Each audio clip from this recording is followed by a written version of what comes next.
पुराने वक्तों की बात है। बगदाद के एक छोटे से गांव में अबू हारिस नामी शख्स अपनी बीवी और छोटे बेटे के साथ रहता था। इंतहाई गुर्बत की जिंदगी बसर कर रहा था। उसके हालात इतने खराब थे कि कभी कभार उसे और उसके घर वालों को भूखा रहना पड़ता था। गुर्बत का साया उसके घर पर हर वक्त छाया रहता था, लेकिन अबू हारिस हमेशा सब्र करता और अल्लाह की जात पर कामिल भरोसा रखता।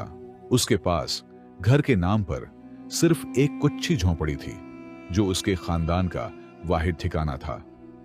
फिर भी वो हर हाल में अल्लाह का शुक्र अदा करता।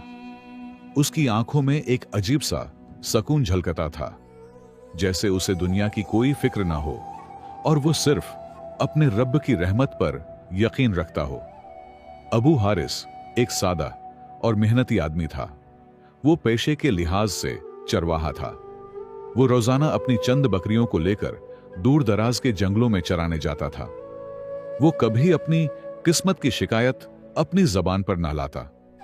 वो समझता था कि जो कुछ अल्लाह करता है वो सब बेहतर होता है। गांव वाले अक्सर उसकी गुर्बत का मजाक उड़ाते थे।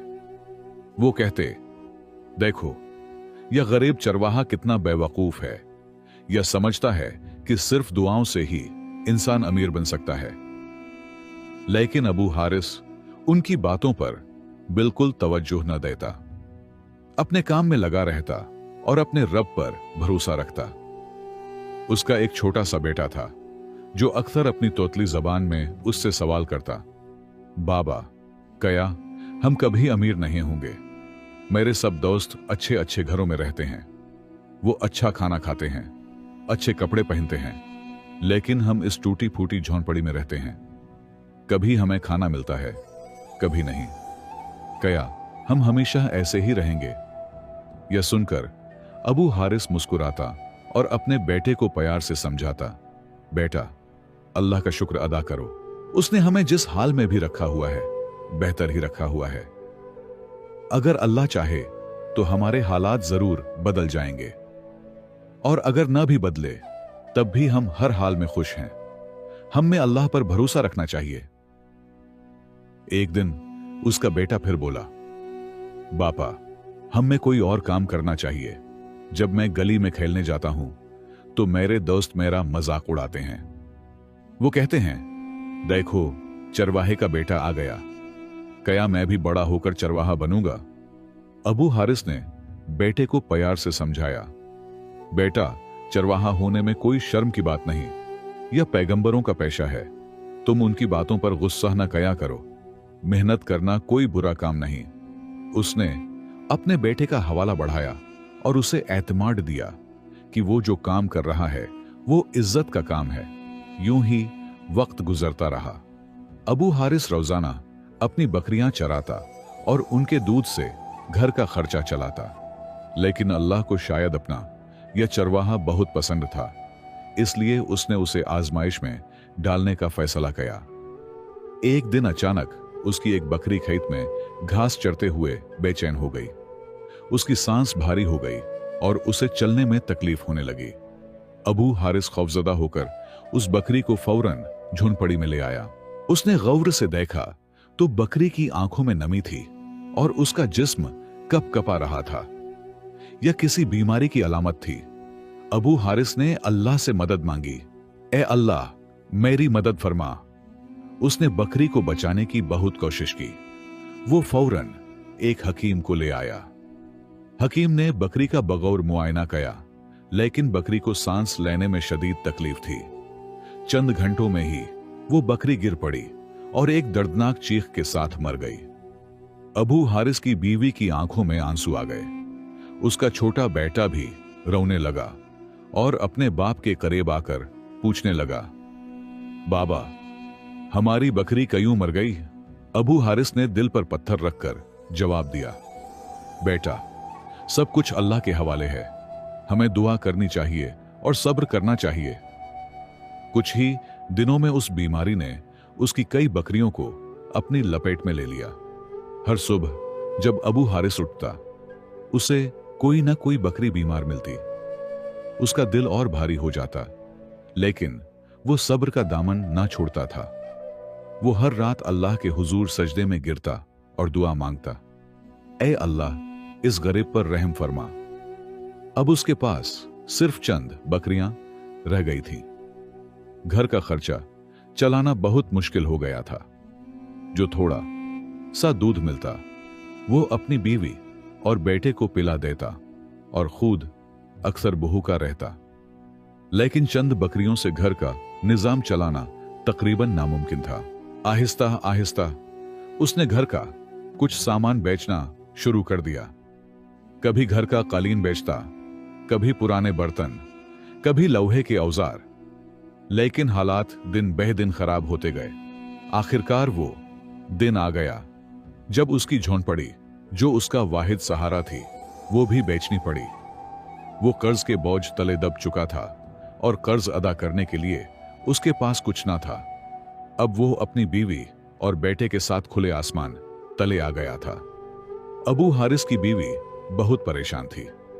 वो अपने शौहर से कहने लगी, आपको कुछ ना कुछ करना होगा।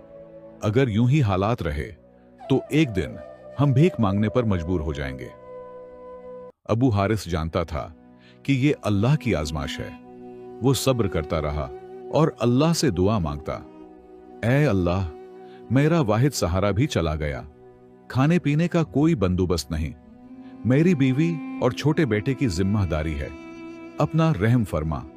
अगर हालात यूं ही रहे तो मेरी बीवी की बातें कहीं सच ना हो जाएं।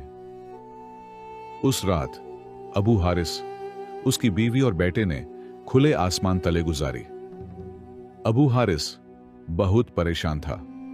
वो अपनी जवान बीवी और बेटे को खुले आसमान तले नहीं सुला सकता था। उसने फैसला किया कि वो अपनी एक बकरी बेच देगा ताकि कुछ पैसों का बंदोबस्त हो सके। वो एक बकरी लेकर बाजार की तरफ चला गया।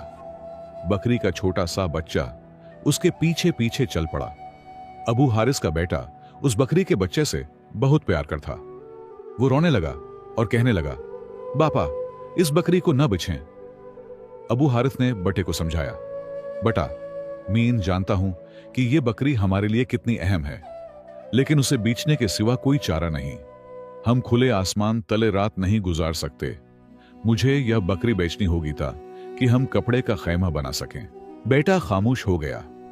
उसने बकरी के बच्चे को अपने हाथों में उठाया और अपनी मां के पास चला गया। बकरी का बच्चा अपनी मां से जुदा होने पर जैसे चीख रहा था। अबू हारिस को उस पर बहुत तरस आया, लेकिन उसके पास और कोई रास्ता न था। वो बकरी को लेकर बाजार चला गया। बाजार में एक शख्स उसके पास आया और बकरी की कीमत पूछी। अबू हारिस ने 100 दीनार मांगे। वो शख्स बोला, इस बकरी में ऐसी क्या खास बात है कि तुम 100 दीनार मांग रहे हो? अबू हारिस ने कहा, भाई, यह मेरी बेहतरीन बकरी है। यह बहुत दूध देते हैं। मेरे पास उस वक्त घर नहीं है, इसलिए उसे बेच रहा हूं ताकि अपने घर वालों के लिए कपड़े का खैमा बना सकूं। यह सुनकर उस शख्स को अबू हारिस पर तरस आ गया। उसने कहा, देखो, मेरे पास इस वक्त सिर्फ 80 दीनार हैं। बाकी 20 दीनार बाद में दे दूंगा। अबू हारिस ने कुछ सोचा और फिर मान लिया। उस शख्स ने कहा कि वो कुछ दिनों के लिए सफर पर जा रहा है और बकरी अपनी बीवी के हवाले कर देगा। जब वो वापस आएगा तो बाकी पैसे दे देगा। उसने अबू हारिस से उसका पता पूछा। अबू हारिस ने बताया कि वो कर्मा गांव के एक दरख्त के नीचे कपड़े का खैमा लगाकर रहेगा और वहीं मिलेगा। उस शख्स ने 80 दीनार अबू हारिस को दिए और बकरी लेकर चला गया। अबू हारिस ने उन पैसों से बाजार से कुछ कपड़ा खरीदा और खाने पीने का कुछ सामान लेकर उसी दरख्त के नीचे पहुंचा। वहां उसने सबसे पहले कपड़े का खैमा बनाया और जो थोड़ा बहुत सामान था उसे अंदर रख दिया। उसने अपनी बीवी को तसल्ली दी, देखो, सर छुपाने का बंदोबस्त हो गया। फिक्र ना करो, अल्लाह हमारे हालात बदलेगा। उसकी बीवी बोली, हां, मुझे पता है कि यह बंदोबस्त कैसे हुआ। अब उनके पास चंद बकरियां और उस बकरी का बच्चा रह गया था। वो बच्चा एक कोने में बैठा रहता। अबू हारिस का बेटा उसे गोद में उठाता और सारा दिन उसके साथ रहता। वो उसका बहुत ख्याल रखता। एक रात जब अबू हारिस अल्लाह से दुआ मांग रहा था, वो बकरी का बच्चा उसके पास आकर बैठ गया। अबू हारिस ने दुआ की, ऐ अल्लाह, मैं बहुत मजबूर हो चुका हूं। यह बकरी का बच्चा अपनी मां से जुदा हो गया है। हम पर रहम फरमा और कोई ऐसी सूरत पैदा कर कि यह अपनी मां से मिल जाए। यह वही लम्हा था जब शायद अबू हारिस की दुआ कबूल हो चुकी थी।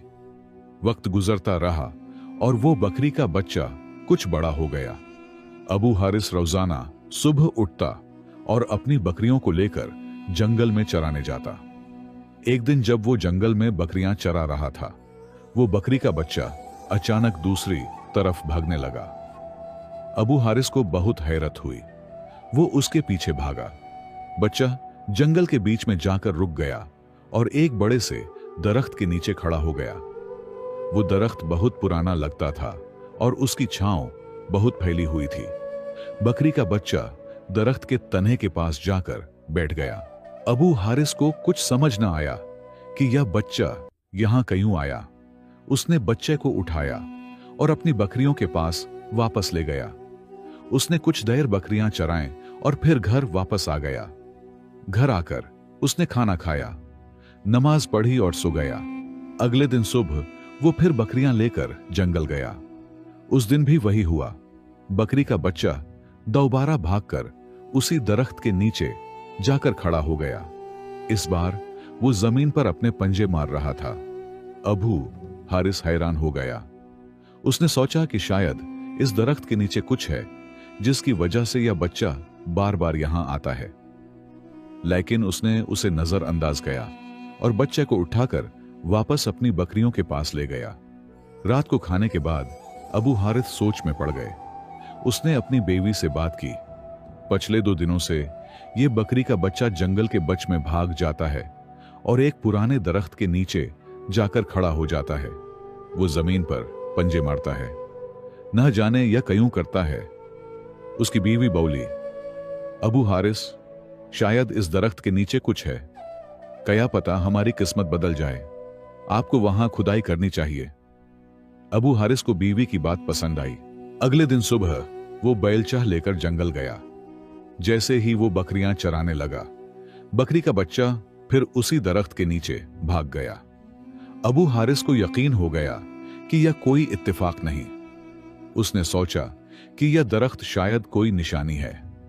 उसने अल्लाह पर भरोसा किया और दुआ की, ऐ अल्लाह, अगर इस दरख्त के नीचे हमारी कोशिश का फल है तो हमें राह देखा।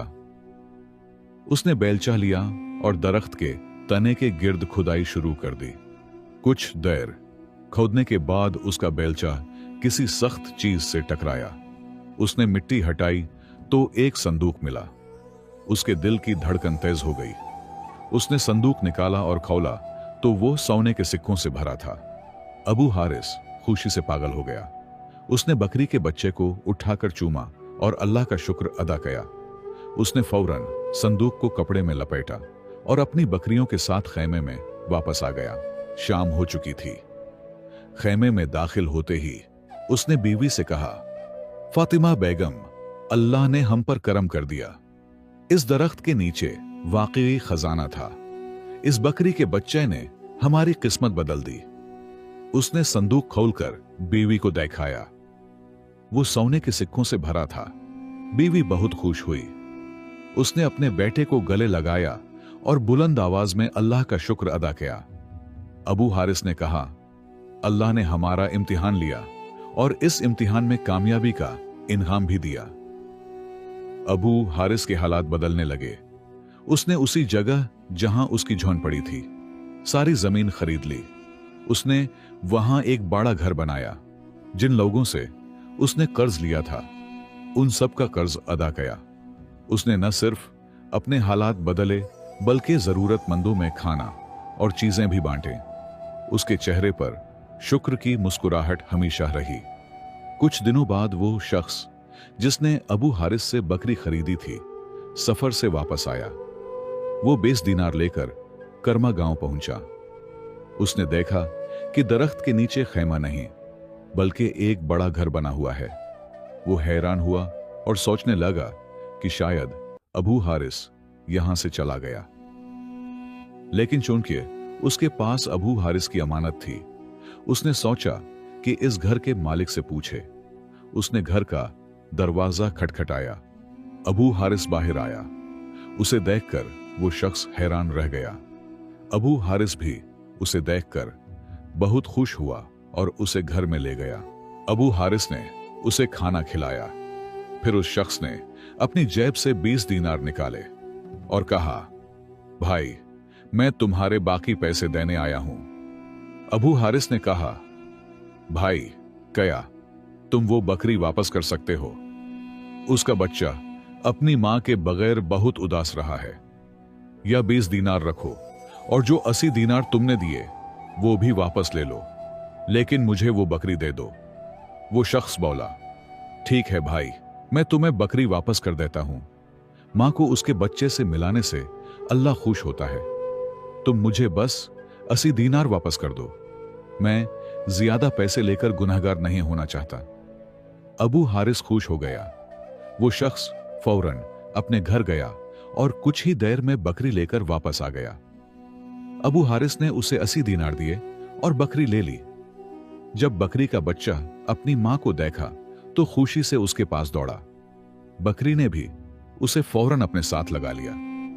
ये मंजर देखकर अबू हारिस ने अल्लाह का शुक्र अदा किया। उसकी बीवी और बेटा भी बहुत खुश थे। उनके हालात बदल चुके थे। उनकी बकरी वापस आ गई थी और उनका घर भी मुकम्मल हो चुका था। दोस्तों, यह कहानी सिर्फ एक कहानी नहीं बल्कि एक सबक है। हमारी जिंदगी में बहुत सी मुश्किलात आती हैं। कभी कभार हमारे पास कुछ नहीं होता, लेकिन अगर हम सब्र करें और अल्लाह पर यकीन रखें तो अल्लाह हमारी तकदीर बदल सकता है। गुर्बत कोई शर्म की बात नहीं। अगर हमारे पास दौलत नहीं लेकिन ईमान और मेहनत है तो अल्लाह के फजल से हमारी किस्मत जरूर बदलेगी। अल्लाह के हां देर हो सकती है लेकिन अंधेर नहीं। जब तुम्हें लगे कि तुम हार गए हो तो याद रखना कि अल्लाह तुम्हें आजमा रहा है, छोड़ नहीं रहा। उम्मीद है कि यह कहानी आपको पसंद आई होगी। अगर पसंद आई तो इसे अपने दोस्तों के साथ जरूर शेयर करें और चैनल को सब्सक्राइब करना न भूलिएगा।